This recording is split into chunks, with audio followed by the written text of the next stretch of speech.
Shabbat Shalom familia, que el Eterno los bendiga a todos. Bienvenidos a esta preciosa esta reunión congregacional virtual de Casa de Israel. Damos gracias al Padre por este tiempo maravilloso. Vamos a orar para entrar en el estudio de la Parashá semanal en este inicio de Shabbat, un espacio sagrado que el Eterno nos permite, nos regala para encontrarnos con Él. Oramos. Baruch Adonai Hameborah Leolam Baed, Baruch Ata Adonai, Eloheinu Melech Haolam, Asher Bahar Banu Mikol Hamim, Menatan Lanu et Torato, Baruch Ata Adonai, Divrei HaTorah. Bendito es Adonai, quien es bendito por siempre. Bendito eres tú, Adonai, Elohim nuestro, soberano del universo, que nos has escogido entre todas las naciones y nos has entregado su Torah. Bendito eres tú, Adonai, dador de la Torah. Padre, gracias. Este tiempo lo dedicamos a ti. Consagramos este tiempo, estas 24 horas que tú nos permites, Padre, para encontrarnos contigo semana a semana. Gracias por darnos vida. Gracias por todo lo que nos has regalado durante esta semana y nos permites llegar a este tiempo de reposo, a este tiempo de descanso, a este tiempo de consagración. Bendice a cada hermano, a cada hermana que en esta hora se conectan, aquellos que están en casa, aquellos que lo han de escuchar luego, Padre, también que sean altamente y poderosamente bendecidos. Padre, gracias, eterno Rey de los cielos y de la tierra. Bendecimos al Estado de Israel, a la nación de Israel, a tu pueblo escogido. Padre, te pedimos que seas tú fortaleciendo, dándole sabiduría a cada hombre y mujer que tiene poder de decisión en la tierra de Israel, al primer ministro de Netanyahu, a él, su casa, su familia, sus hijos y a todo su gabinete, Padre amado, de gobierno. Te pido que seas tú, Señor, con ellos, dándoles gracia y sabiduría, eterno Rey de los cielos, asimismo a la fuerza de defensa de Israel, amado Rey de los cielos, y a los que están todavía cautivos, secuestrados, Padre, que sean pronto rescatados, devueltos a casa, padres sanos y salvos. En el nombre y por los méritos de Yeshua HaMashiach. Amén y amén. Bien, familia. A su nombre, gloria. Vamos a compartir el PDF. Ya tenemos listo. Bien, estamos en la Parashá Pekudei. Amén. Esta es la Parashá de esta semana, Parashá Pekudei, que se encuentra en el libro de Shemot. Es la última parashá del libro de Shemot, del libro del Éxodo, que conocemos como Éxodo. Amén. Hoy cerramos, o en esta parashá se cierra lo que es el libro de Shemot. Y la próxima semana, si el Eterno lo permite, estaremos dando inicio al libro de Vayikra, que conocemos como Levítico. Amén. Bien, pero vamos a enfocarnos en el tema de hoy, que es la parashá Pekudei, que se encuentra en el libro de Shemot o Éxodo, capítulo 38, del versículo 21 hasta el capítulo 40, versículo 38. Ahí se encuentran las 7 aliyot que ya hemos leído y estudiado durante la semana, cada uno ahí en su rinconcito del hogar. Amén. La lectura de la Haftarah la tuvimos en el primer libro de Reyes, capítulo 7, versículo 51 hasta el capítulo 8, versículo 21. La lectura del Brit Hadashah la tuvimos también en el libro de Hechos, libro de los Hechos de los Apóstoles, en el capítulo 15, versículos 14 al 18. Gracias a todos y todas por haber participado en esta hermosa lectura durante la semana. Bien, como introducción, Pekudei significa cuentas de o registros o cuentas, y resalta la importancia de la redención o la rendición de cuentas y la transparencia en la dedicación a Adonai.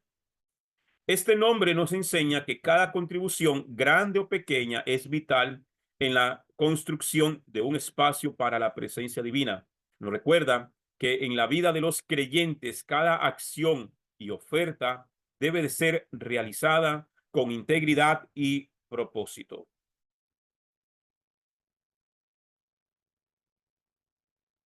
PQD invita a reflexionar sobre cómo estamos construyendo con nuestras vidas un santuario espiritual que honre al Eterno, enfatizando el compromiso en nuestro camino de fe.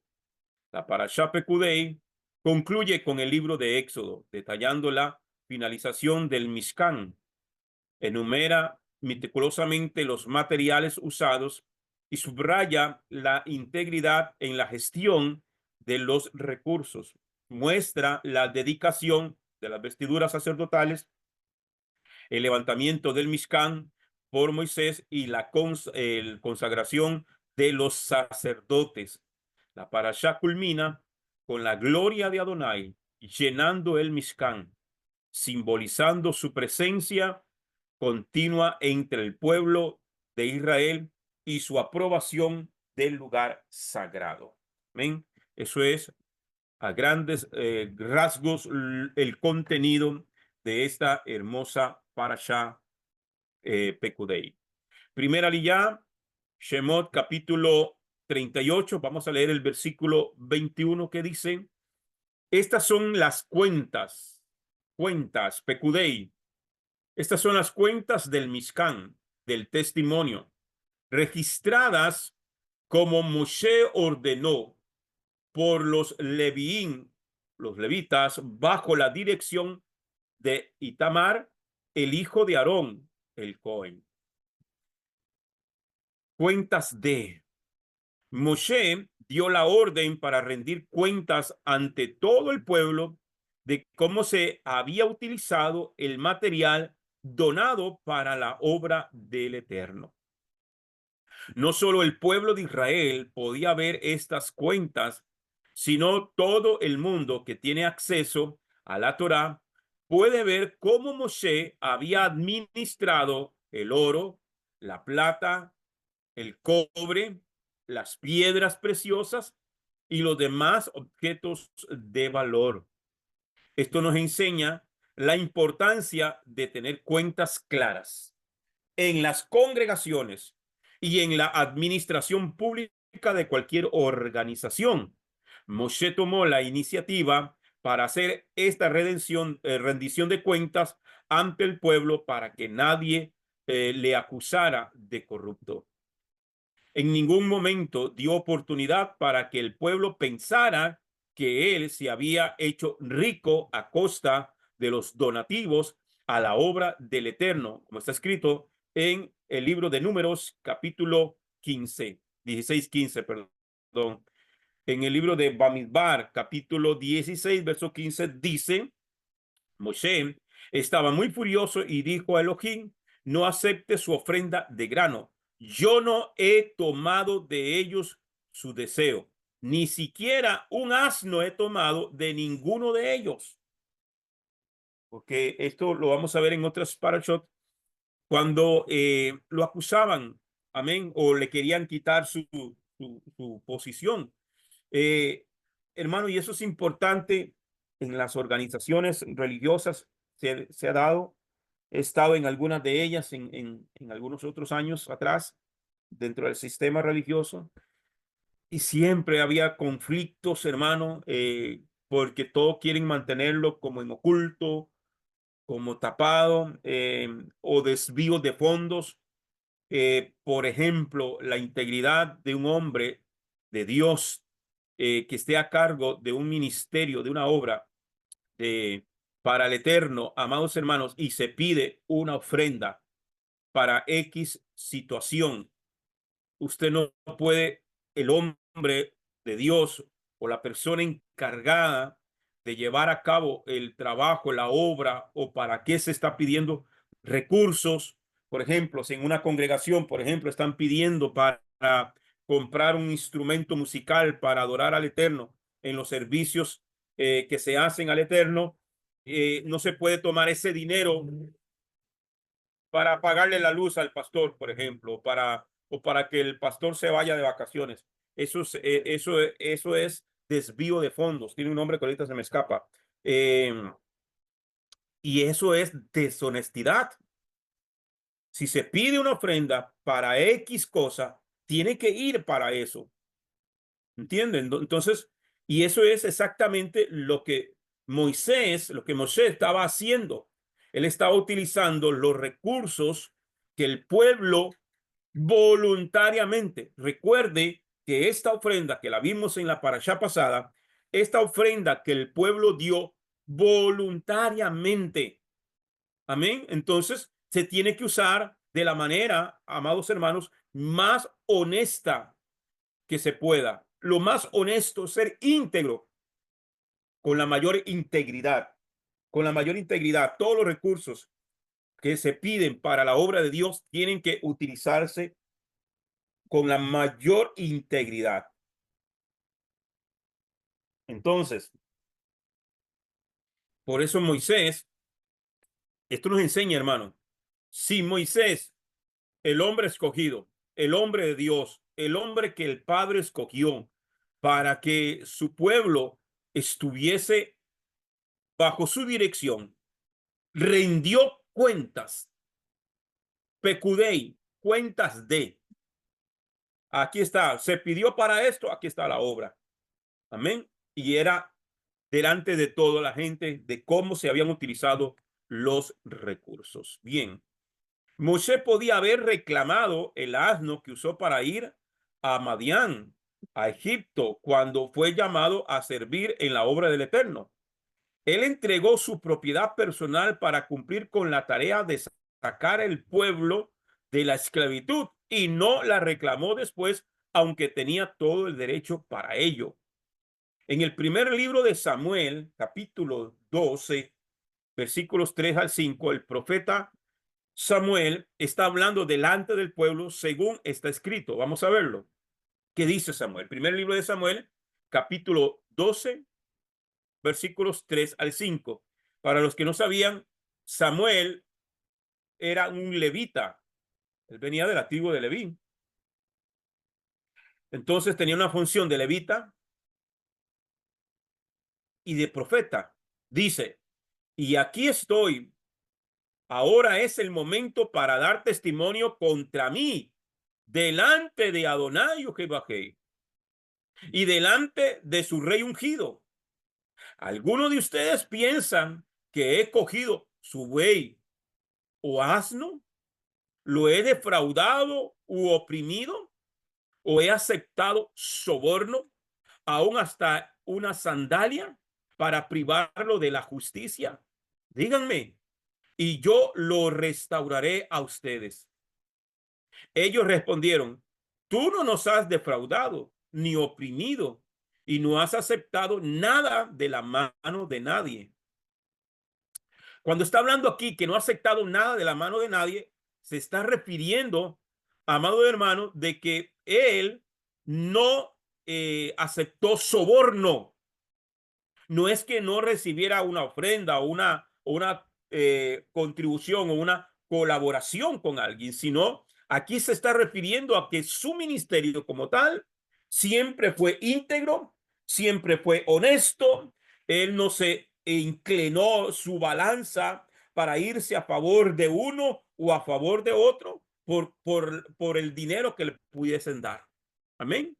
Y en eso, hermano, se lo digo como hombre de Dios, es una línea muy delgada, muy delgada que tenemos que cuidar los hombres. eh,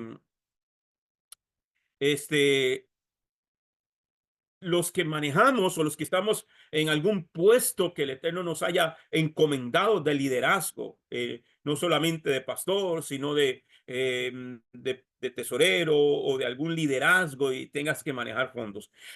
Entonces, Samuel aquí, como el profeta de la nación, él está encarando al pueblo. Amén. Porque cuando alguien no le gusta lo que uno dice, que va quizás en contra de la moral de alguien o porque su comportamiento, y suele pasar, hermano, a todos nos ha pasado, creo, de que alguien se molesta por la forma de enseñar, por la forma de predicar, por la forma de corregir, por muchas cosas, hermano, y entonces tratan de tirarle tierra a uno, como decimos popularmente, para ensuciar el testimonio. Y Samuel aquí, como un varón de Dios, se está parando frente al pueblo y dice, bueno, ¿Qué me reclaman ustedes a mí? Dígame qué me están reclamando. ¿De qué están ofendidos conmigo? ¿Le he robado a alguien? ¿He defraudado a alguien? ¿He aceptado sobornos? Entonces ellos respondieron, tú no nos has defraudado ni oprimido y no has aceptado nada de la mano de nadie.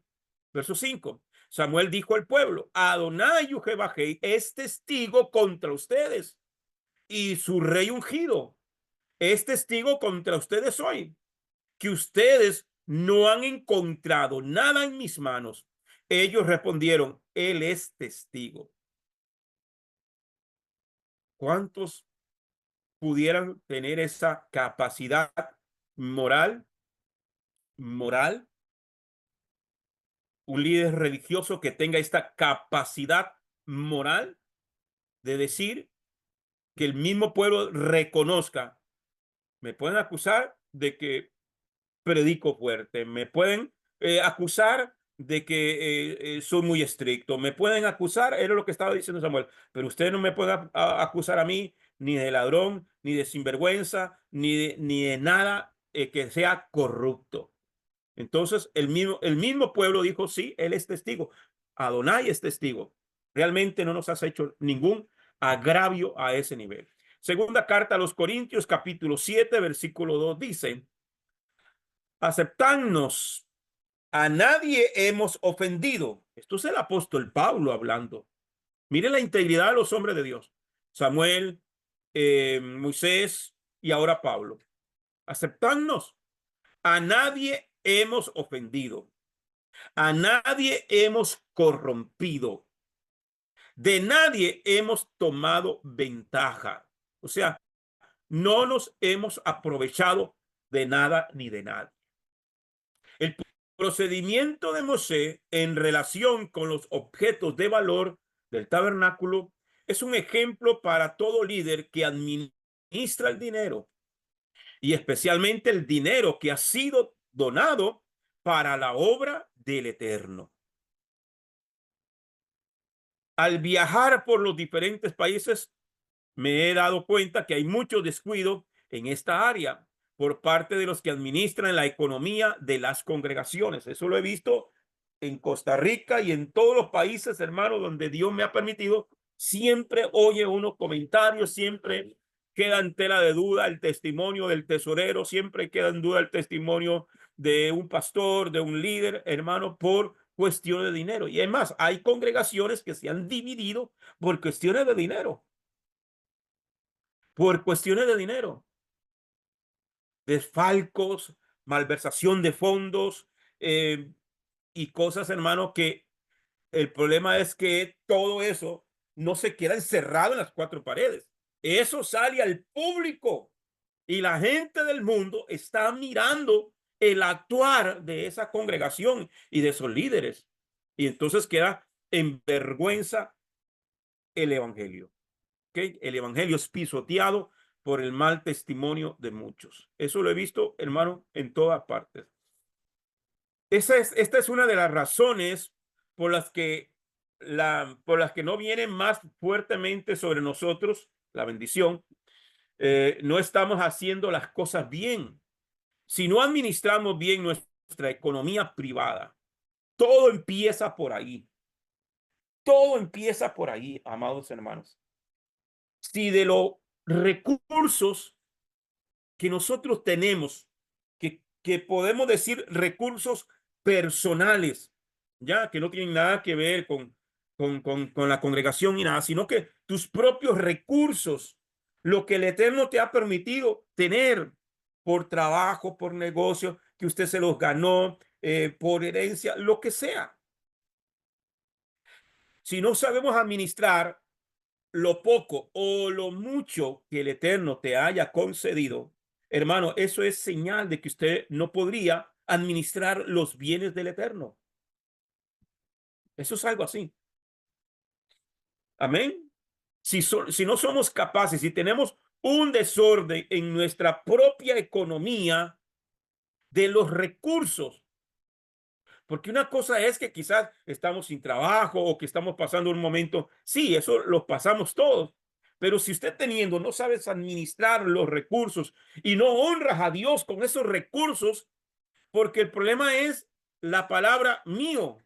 No, esto es mío, esto es lo mío. No, es que todo lo que usted y yo tenemos le pertenece a Él y Él nos lo confió para que usted y yo seamos administradores y que también podamos vivir de lo que Él nos da.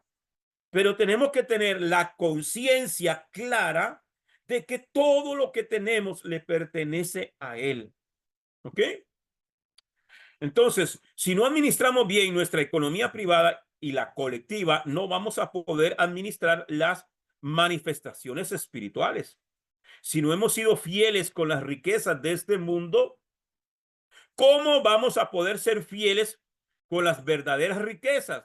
Como está escrito en el Evangelio de Lucas, capítulo 16, versículos 10 al 12, que dicen, el que es fiel, el que es fiel en lo muy poco, es fiel también en lo mucho.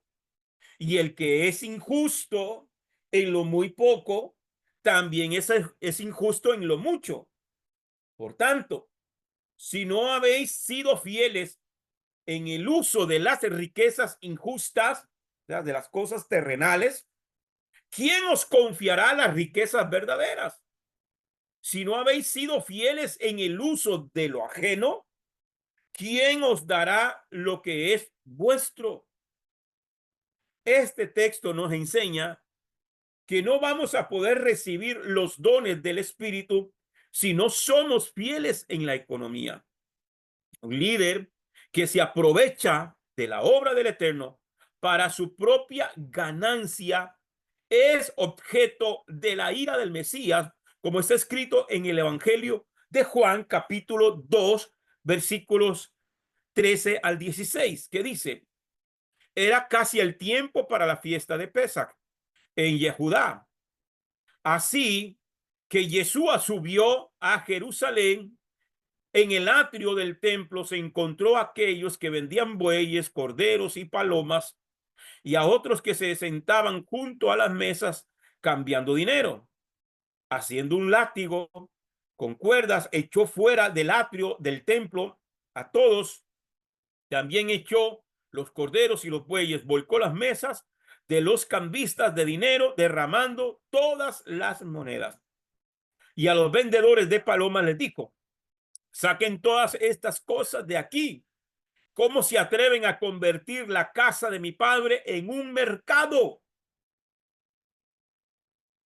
Y el problema es este, que muchos, amados hermanos, toman el evangelio para un negocio propio, ¿ok? Para un negocio propio. Les iba a decir algo y se me escapó. A ver si me acuerdo. Ok, ahorita me acuerdo. La ira del Mesías no fue contra personas sinceras que querían ofrecer al pueblo la posibilidad de comprar su animal para el sacrificio, que no habían podido traer de lejos o cambiar sus monedas. O sea, que era algo normal que se hiciera eso. ¿Ok? Porque gente que viajaba de largas distancias para subir a las fiestas, en este caso, aquí está hablando de la fiesta o del el Moed de Pesach, ¿ok? Y la fiesta de panes sin levadura. Usted sabe que Pesach y la fiesta de panes de levadura van ligadas, ¿ok? Que por cierto, amada familia, hoy estamos iniciando el mes de Aviv. Hoy entramos en un Rosh Chodesh, ¿ok? O un Rosh Chodesh. Hoy es inicio del mes de Aviv. Para el 12 de este mes, creo que soy el inicio, déjeme ver, el inicio del mes de Aviv. Ya le voy a decir cuándo es. Pero el 12 de abril, el 12 de este mes, es la, la fiesta es Pesach. ¿Ok? Comienza Pesach. ¿Ok? Es Pesach. Entonces, Sí, mañana. Sí, bueno, sí, ya hoy, porque ya hoy este es el calendario hebreo que tengo acá. Entonces, el 12 de abril es Pesaj. ¿Ok? Entonces, este argumento que Jesús está diciendo aquí es para Pesaj. Entonces, cuando había gente que viajaba de larga distancia, no podían traer el cordero. Se les moría de camino. Recuerde que ellos tenían que viajar caminando y ese animalito tenían que traerlo ahí. No lo podían traer. Entonces, en el mismo Jerusalén se vendían esos corderos y se vendían las palomas y todo lo que conllevaba los elementos para celebrar Pesaj. ¿Ven? Entonces, era ese. La ira del Mesías no fue contra personas sinceras que querían ofrecer al pueblo la posibilidad de comprar su animal para el sacrificio que no había podido traer de lejos o cambiar sus monedas. ¿Ok? Porque en el templo se manejaban unas monedas diferentes a las comunes. ¿Ok? Su ira que venía del Padre fue por otras cosas, principalmente tres. Número uno, en lugar de quedarse fuera por respeto al santuario, parece que habían entrado en el área del templo, ¿ok? En los atrios del templo. Que todos esos atrios son espacios sagrados. Cada, cada atrio va subiendo de nivel de santidad, ¿ok? Ellos podían vender, pero fuera del templo, fuera de las áreas del templo, fuera de la zona del templo, ¿ok? Pero ellos se habían introducido y el problema es que los sacerdotes lo permitían. ¿Ok? Dos, en lugar de ofrecer precios normales, los subían, los elevaban los precios y así abusaban de los adoradores que venían para ofrendar al Eterno. Tres, en lugar de servir al pueblo con amor, se aprovechaban para enriquecerse económicamente de la obra del Eterno. El último punto es la razón de mayor ira del Mesías. Hay de aquellos líderes que ven la obra del Eterno como un medio de ganancia económica personal, como está escrito en el libro de los Hechos, capítulo 8, versículo 20. Hechos 8:20 dice, pero Simón Kefa, este es Pedro, le dijo, tu dinero perezca contigo por haber pensado que con dinero se consigue el don de Elohim. Hay de aquellos líderes que sacan el dinero de un pueblo necesitado para vivir bien a costa de los demás, como está escrito en 1 Timoteo capítulo 6, versículo 5. Antes de leer esto, esta semana estaba viendo un video, hermano, que uno dice, ¿será chiste? ¿Será que se lo inventan eh, para ganar like en las redes sociales? No sé, hermano. Pero había un tipo, un pastor, de esas revelaciones que tienen los pastores, algunos, ¿verdad? En el sistema religioso, que Dios le habló. Hay gente, hermano, que Dios les habla con voz audible más que al mismo Moisés. Y, y esta persona decía que Dios le habló y le dijo, por tu obediencia y por tu esfuerzo, quiero que te hagas una cochera o una bodega, dijo él, porque el pueblo te va a dar un Ferrari, un Rolls Royce y no sé cuánta locura más. Y no sé cuánta locura más. ¿Qué hace un pastor soñando con un Ferrari? Por favor,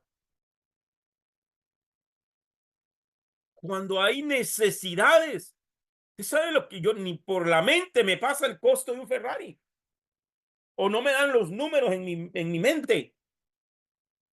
Un Rolls Royce, un Bugatti, eso se los he visto a Cristiano Ronaldo, nada más. Es una locura. Sinceramente, es una locura. Esas son de estos tipos de personas que creen que el evangelio es para hacerse ricos, para vivir como ricos y famosos. Es una ofensa, de verdad que sí. Es una ofensa a la inteligencia de los hermanos.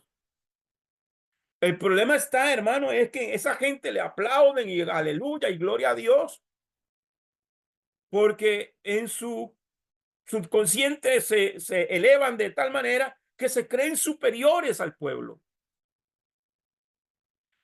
Primera de Timoteo 6:5 dice, y necia rencilla entre hombres de mente corrompida y privados de la verdad, que tienen la piedad como fuente de ganancia. Qué raro que estos hombres, Dios, ellos dicen, ¿verdad? Dios me dijo que me tenían que comprar un Ferrari, y nunca piensan en los pobres, nunca piensan en el hermano que no tiene casa, nunca piensan en el hermano. Si tienen una congregación con esa capacidad para comprarle un Ferrari al pastor, ¿qué hacen por los pobres? ¿Qué hacen por los necesitados? ¿Qué hacen, hermano, por la humanidad, por amor a Dios? Increíble.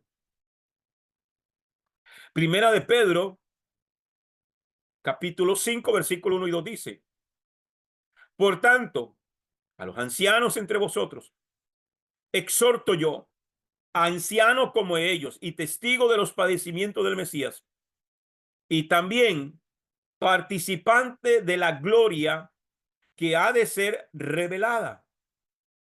Pastoread el rebaño de Dios entre vosotros.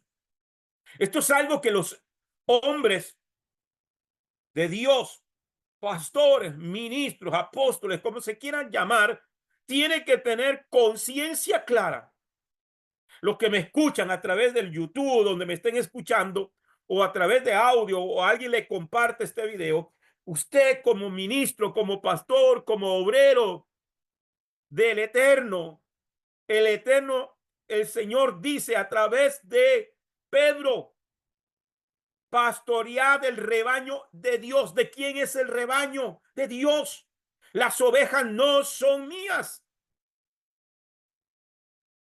Las ovejas son del Señor, que Él, en su infinita gracia y en su infinita misericordia, te está dando un rebaño, una pequeña cantidad de sus ovejas, para que usted las cuide, para que usted las pastoree, para que usted le dé buen pasto, para que usted le dé buena palabra, para que usted le dé buena enseñanza. Ese es el propósito de los pastores que el Señor escoge para ponerlos a pastorear su rebaño. Son sus ovejas. Pero hoy parece que no, es que parece que es que el pastorcito, el fulano de tal, o el apostolito aquel, o el profetica aquel, fue el que murió en la cruz y que entonces son mis ovejas. No, es el rebaño del Señor. Pastoread el rebaño de Dios entre vosotros. ¿Cómo tengo que, cómo tengo que pastorear el rebaño de Dios? Velando por él, no por obligación, porque yo conozco ministros, yo conozco pastores que reniegan del ministerio. Lárguese. Váyase entonces a sembrar papa, yuca, o métase a una bananera y deje de pastorear. No por obligación, sino voluntariamente. Es que si no se ama el ministerio, no se puede servir. ¿Cómo quiere Dios? Dice, pastorear del rebaño de Dios entre vosotros, velando por él, no por obligación, sino voluntariamente, como quiere Dios. No por la avaricia del dinero. Ahí lo tengo remarcadito. Si alguien me está escuchando a través del YouTube y quiere este PDF, con gusto me escribe y se lo mando con mucho gusto. No por la avaricia del dinero, sino con sincero deseo. Una vez se lo dije yo a un pastor que tuve, y a veces entran con celo, con el hermano que se levanta, con el hermano que se está proyectando, que Dios lo ha llamado. Y hay muchos hombres que entran en celo con uno. Yo un día tuve que parar a mi pastor. Estoy hablando de que yo era un chiquillo de 20, 22 años en aquel momento. Y yo le decía, pastor, yo vine aquí para ayudar. Yo no vine aquí a serrucharle el piso a nadie. Yo sé cuál es mi llamado. Yo sé cuál es mi llamado. Yo se lo dije a él ese día. Si yo muero hoy y el Eterno me permite volver a nacer, yo sé cuál es mi llamado. Al final yo tuve que salir de ahí, pero hermano, hay gente que es así. Dios es el que hace el llamado. Pero si tú no amas ese llamado, si tú desvías tu mirada del llamado y lo enfocas en las ganancias y lo enfocas solamente en lo que, en la lana, literalmente, de las ovejas, ¿cómo un pastor se atreve a decirle al pueblo que le compre un carro? Pero no cualquier carro, es un Ferrari, es un Bugatti, es un Rolls Royce.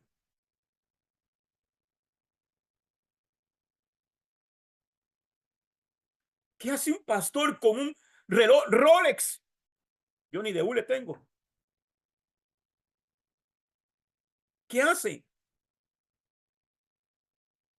A no ser que sea una persona que tiene sus empresas, que tiene sus negocios y que se gana su dinero y se puede dar esos lujos de su dinero personal, de sus ganancias personales, pues gloria a Dios, que lo haga, que se puede comprar su Ferrari porque es una persona que tiene empresas, que tiene negocios, que sí, y que además de eso pastorea, bueno, y gloria a Dios. Pero el ministerio, hermano, no es para ganancias personales. Vuelvo y leo esta cita. Primera de Pedro, capítulo 5, versículos 1 y 2. Por tanto, a los ancianos, cuando Pedro está hablando de ancianos aquí, no está hablando de los viejitos de la congregación, está hablando de los líderes de la congregación, de los ministros. Por tanto, a los ancianos entre vosotros, exhorto yo, a ancianos como ellos y testigos de los padecimientos del Mesías. Pedro está diciendo, yo soy un líder, yo soy un anciano, yo soy un pastor aquí, pero le llevo ventaja a ustedes porque yo estuve con el Mesías, yo estuve con Yeshua, yo caminé con él, yo comí con él, yo dormí con él, yo lo miré morir en la cruz a él, pero también lo vi resucitar a él. Entonces le lleva ventaja. Dice, y testigo de los padecimientos del Mesías, y también participante de la gloria que ha de ser revelada. Pastoread el rebaño de Dios entre vosotros, velando por él, no por obligación, sino voluntariamente, como quiere Dios, no por avaricia del dinero, sino con sincero deseo. Con sincero deseo. Es cierto que el que predica las buenas nuevas debe vivir de ello, como está escrito en Primera de Corintios, capítulo 9, versículos 13 al 14. ¿No sabéis que los que trabajan en las cosas sagradas comen del templo y los que sirven al altar participan del altar? Así también ordenó el Señor a los que proclaman el evangelio que vivan del evangelio. Pero no es lo mismo vivir para tener lo necesario que enriquecerse a costa de los demás. Un líder que se dedica a dirigir y enseñar debe recibir un salario por ello, como está escrito en Primera de Timoteo capítulo 5 versículos 17 y 18. A los ancianos que gobiernan bien deben ser considerados merecedores de doble honor, especialmente aquellos que trabajan duro comunicando la palabra y enseñando, porque el Tanakh dice, no pondrás bozal al buey cuando está trillando el grano, y el trabajador es digno de su salario. La expresión doble honor se refiere al honor de ser líder o anciano y el honor por recibir remuneración económica por su labor. ¿Okay? Aquellos que están dedicados. Sabemos que en el sistema eclesiástico levítico, ¿ok? El Eterno otorgó a los levitas, oiga bien, a los levitas y a la familia de Aarón, su descendencia hasta el día de hoy, recibir los diezmos. Pero el que no es levita, pero es un ministro, es un pastor, es un maestro, es un moré, es un roe, ¿ok?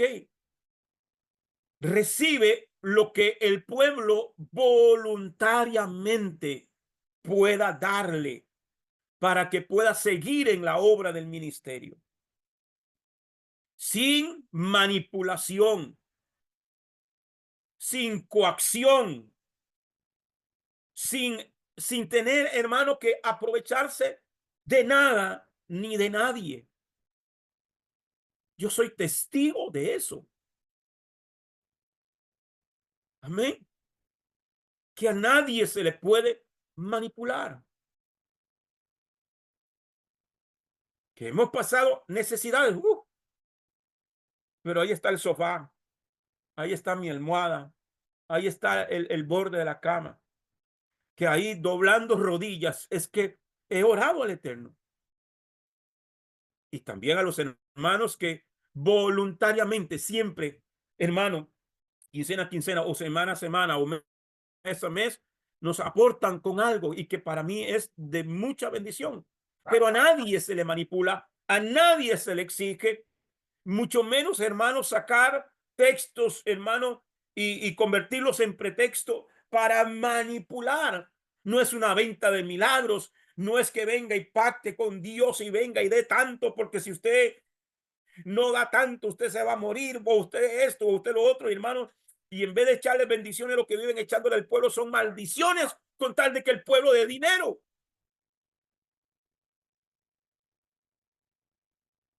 Entonces, que hay que dar para la obra del ministerio, claro que sí, claro que sí.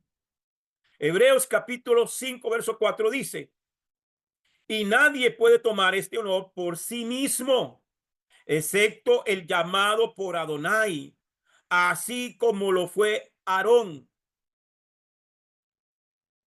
O sea, hermano, que el ministerio no lo da el hombre, no lo da el hombre, lo da Dios. Nadie, usted puede ir a un instituto bíblico, usted puede estudiar escuelas rabínicas, lo que usted quiera. El estudio nos da el conocimiento, pero el llamado viene de parte de Dios. Y nadie puede tomar este honor por sí mismo. Nadie se puede atribuir esto.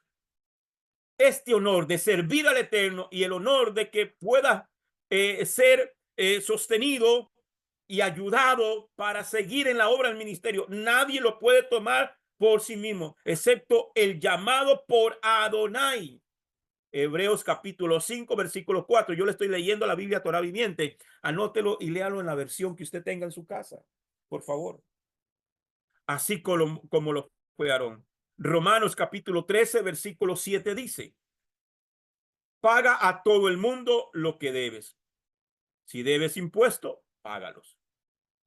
Si le debes a alguien respeto, págale respeto. Si le debes a alguien honor, págale honor. Los ancianos, a los que sirven, deben de ser considerados de doble honor. El respeto porque fue llamado por Dios, ¿ok? Y el honor para poder sustentarle para que pueda seguir en la obra sin que sea manipulado. Entonces, ok, es lo que quiere decir acá. Dale honor a quien honor merece. Mateo capítulo 15, versículos 4 al 6. Mateo 15, versículos 4 al 6.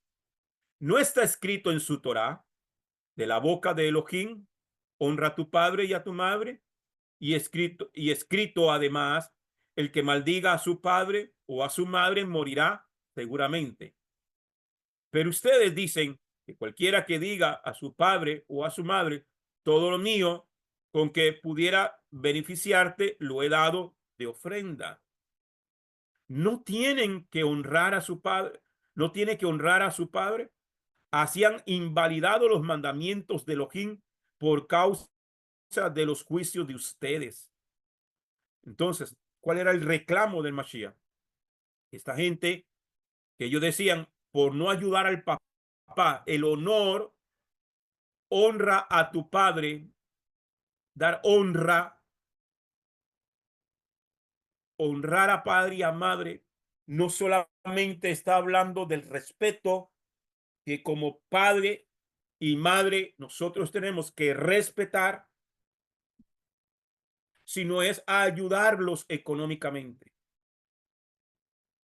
Entonces Jesús decía, ustedes pueden ver a tu papá y a tu mamá, pero esta gente los han manipulado a ustedes porque le decían al pueblo, no, usted, si usted ya consagró esta ofrenda, usted ya no puede ayudar a tu papá, tiene que entregarla acá. Eso es lo que hacían los religiosos de la época de Mashiach, de Yeshua. Y es ahí donde el Señor los exhorta, los corrige, porque se están violando el mandamiento. Porque los religiosos lo que hacían era manipular a la gente. No, conságralo como ofrenda. Y después venía y, pero usted lo tenía. No, no, ya usted no puede tocar eso. Ya no puedes comprarle la medicina a tu mamá. Ya no puedes pagarle el médico para tu mamá. No, no, no, ya esto es ofrenda. Usted no puede tocarlo. Eso es sagrado. Eso es una sinvergüenzada. Primera de Timoteo, capítulo 5, versículos 3 al 4 dice, honra a las viudas que realmente estén desamparadas. Pero si alguna viuda tiene hijos o nietos, oiga bien, este es el apóstol Pablo dándole instrucciones a Timoteo en la congregación. Ok, vamos a ayudar a las viudas que estén realmente desamparadas. Pero si alguna viuda tiene hijos o nietos, que aprendan primero a ser piadosos con los de su propia casa y a recompensar a sus padres, porque esto es aceptable delante de Elohim, es lo que el Eterno le agrada. ¿Cuánto dinero debe recibir un anciano que se dedica a la obra del Eterno a tiempo completo? Una buena regla es que tenga un salario medio para que no tenga escasez ni sean enriquecidos a costa de la obra del Eterno. Si una comunidad no honra a su líder más que las cosas materiales, no van a prosperar. Con otras palabras, si una congregación está más interesada en pagar un local de reuniones que mantener a su líder, está poniendo su propia comodidad ante la necesidad del líder. Y esto no es agradable para el Eterno. Entonces, por ejemplo, si una congregación está pagando alquiler, están pagando agua, están pagando luz, están pagando esto, pero no pueden ayudar a su líder, al pastor o al roe que está ahí, entonces muévanse de ese local. Y aunque se hagan reuniones en la casa o busquen un otro más barato, pero la prioridad es poder, porque si no, no, no van a poder surgir como congregación. Listo.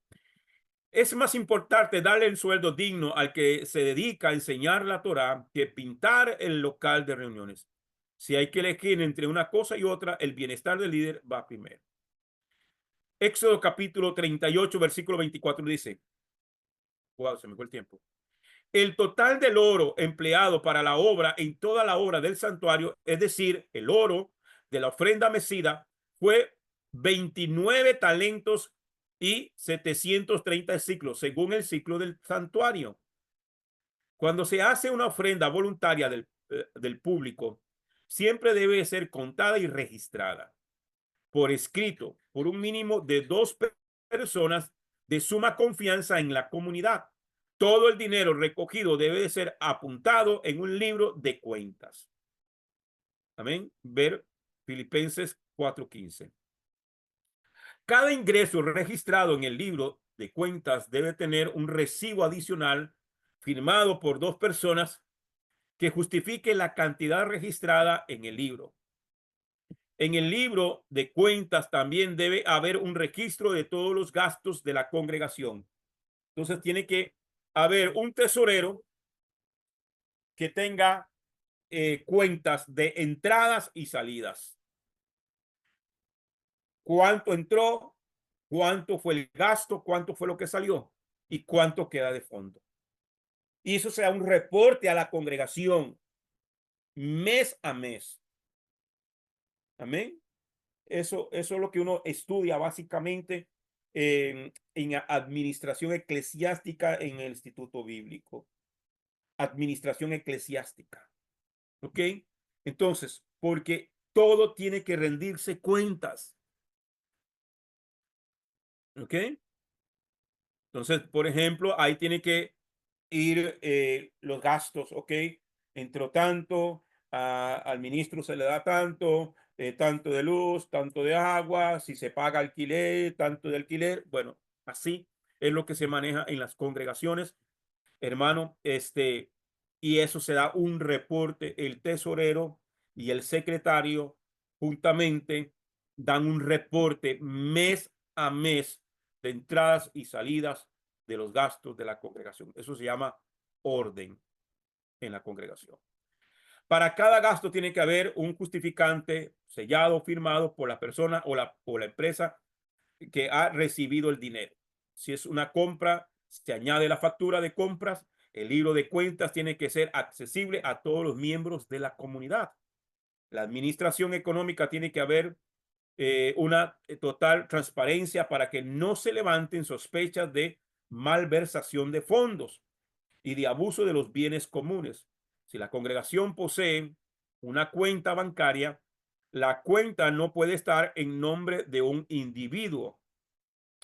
Si la congregación ha sido registrada como persona jurídica, puede abrir cuenta como tal.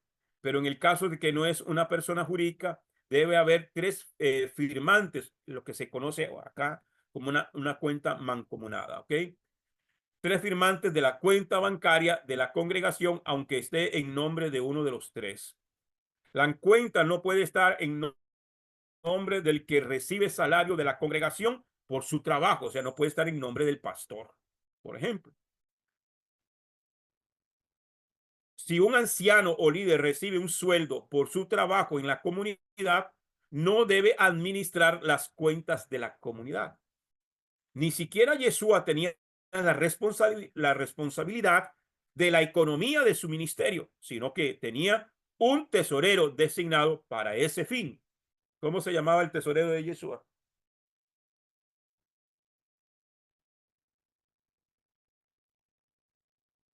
Lucas. Se llamaba Judas, ¿ah? Judas, Judas. Ese era Judas, perdón, Judas. ese era el tesorero del ministerio de Yeshua.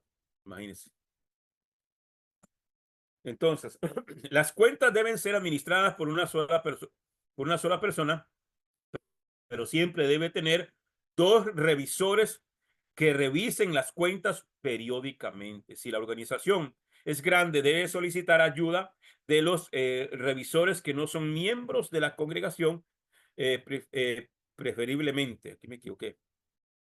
Una empresa profesional de prestigio en la sociedad que se dedica a estas cosas. Ya cuando una congregación es una congregación muy grande, se contrata un contador y una empresa, ¿verdad?, que fiscalice todos los bienes. Si las cuentas son claras, los líderes no corren el riesgo de ser acusados por el pueblo y perder la confianza. Una de las cosas más tristes es Cuando un líder pierde la confianza del pueblo para evitar sospechas, es importante ser cuidadoso en el área de la economía. Eso es algo muy, muy delicado. Ya vayamos a terminar. Éxodo 38, 25 al 26 dice, y la plata de los que fueron contados de la congregación fue de 100 talentos y 1775 ciclos, 75 ciclos, según el ciclo del santuario.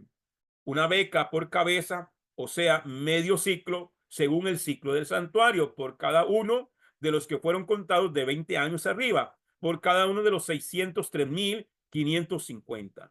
La mitad de 603,550 son 301,775. Así que hubo un total de 301,775 ciclos de plata. Cada talento contiene 3,000 ciclos. Los 100 talentos corresponden a 300 ciclos. Sobran 1,775 ciclos.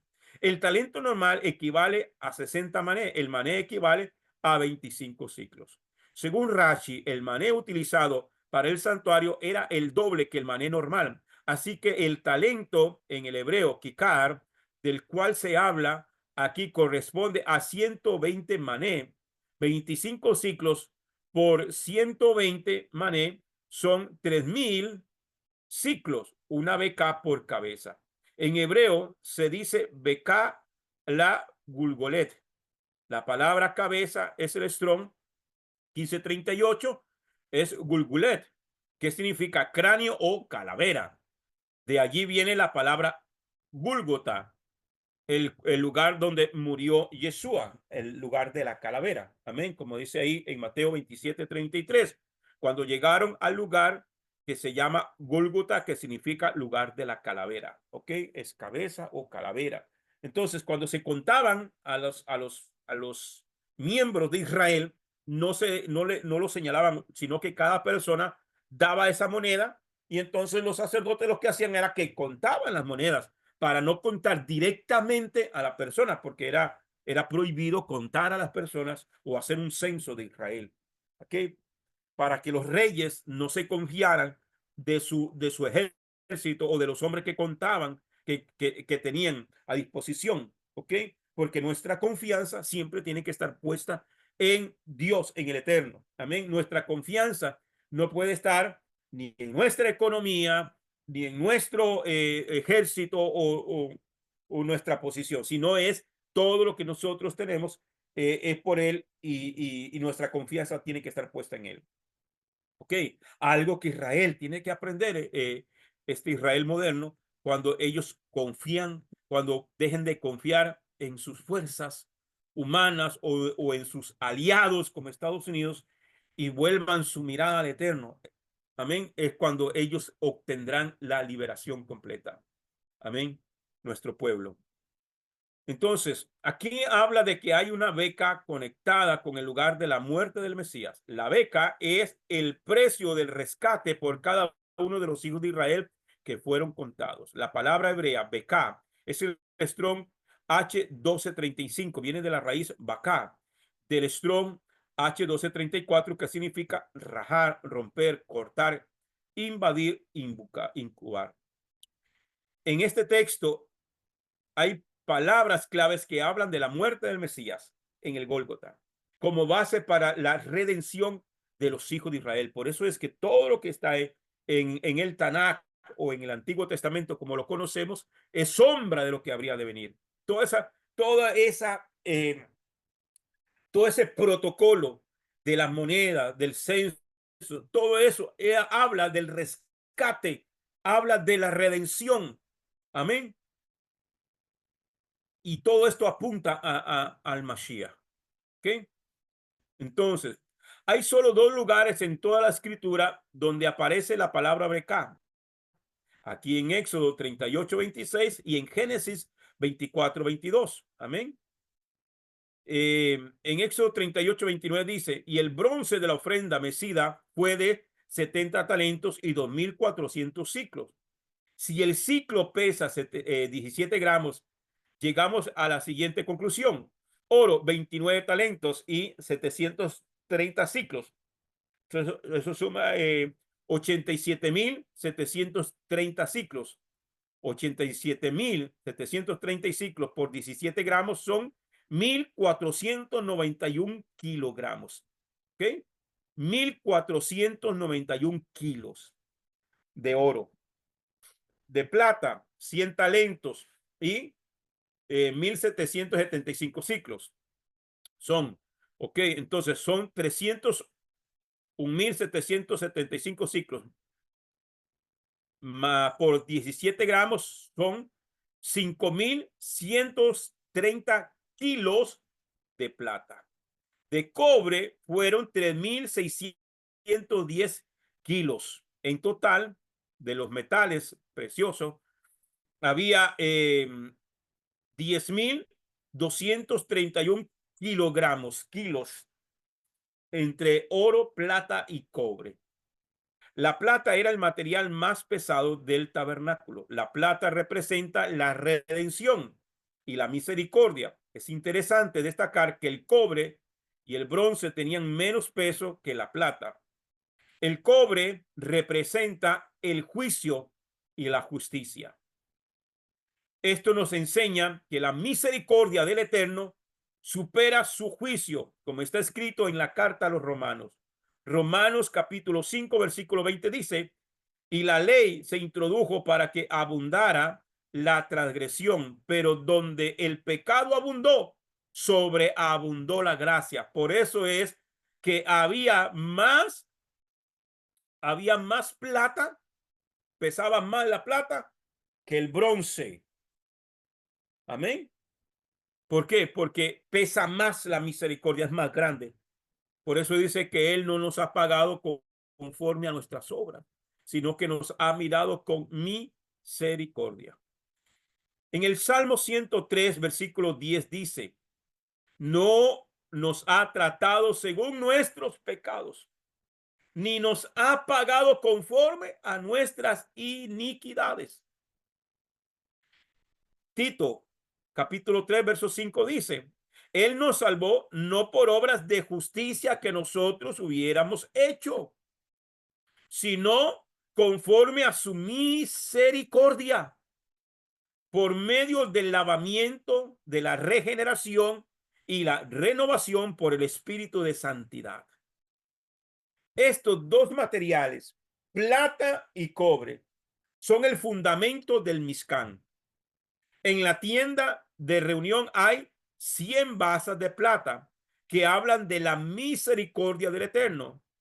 Y en las 60 basas de los pilares del atrio hay cobre que habla de la justicia del Eterno.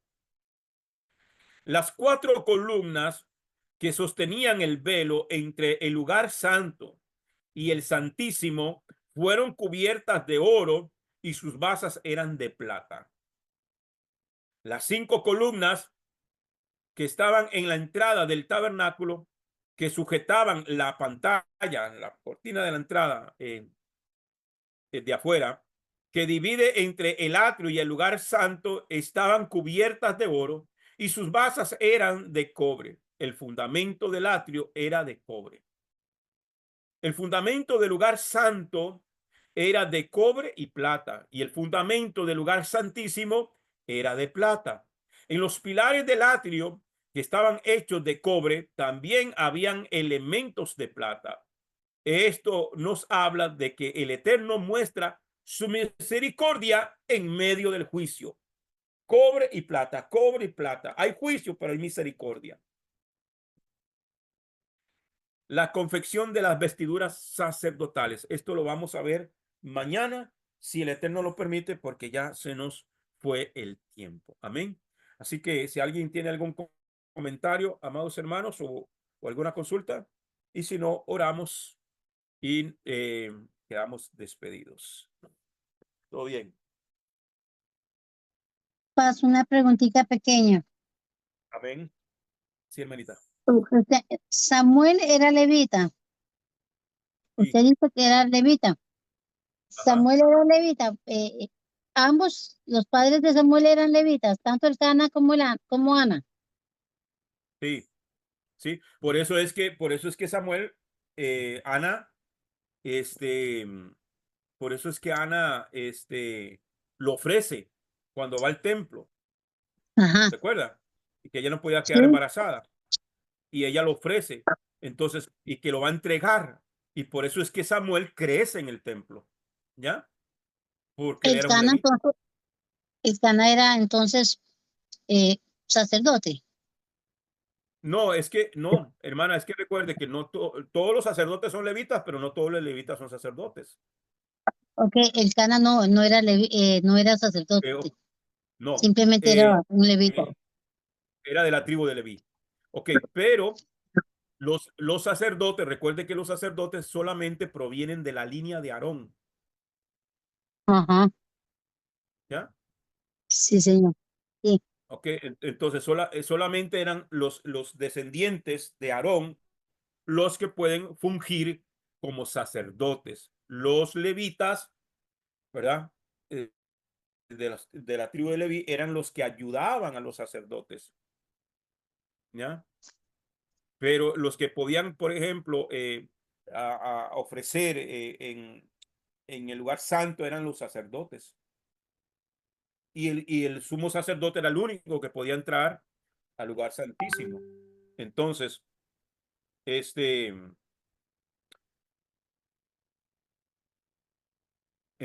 este, por eso es que no podían entrar.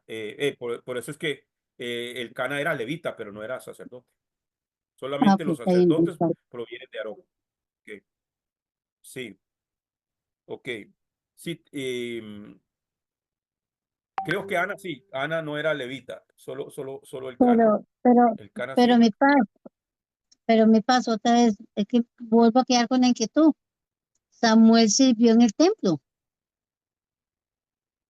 Samuel fue criado, sí, en el templo, porque él era levita, ¿ya? Él era Mas no fue levita. sacerdote. Lo que no podía era fungir como sacerdote, Ajá, ya, pero él ya, ya. era un profeta, ¿ya? Él era un profeta, pero era de la tribu de Leví. La mayoría de los profetas, la mayoría de los profetas eran levitas. Ujú, Ezequiel era levita, ¿ves? ujú. Ezequiel, Ezequiel era levita, Ah, ¿ok? ok, está bien, mi paz. Sí, está bien, paz. Muchas gracias. Jeremías también era levita. La mayoría de los profetas eran levitas, la mayoría. Bien, si no hay nadie más, entonces vamos a orar y mañana, si el Eterno lo permite, 5:30 de la tarde, hora de Centroamérica, hora de Costa Rica. Oramos. Baruch atah Adonai, Eloheinu melech haolam, asher natan lanu et torato, Torah emet, behaye olam natah betujeno. Baruch atah Adonai, divrei Torah. Bendito eres tú, Adonai, Elohim nuestro, soberano del universo, que nos has entregado su Torah, una Torah de verdad, y que ha implantado en nuestro interior la vida eterna. Bendito eres tú, Adonai, dador de la Torah. Gracias, Padre. Familia, que el Eterno me los bendiga. Shalom a todos, Laila a todos, Shabbat Shalom. Nos vemos Gracias a mañana todos si le para todos. Shabbat shalom. Shabbat Hasta shalom. mañana.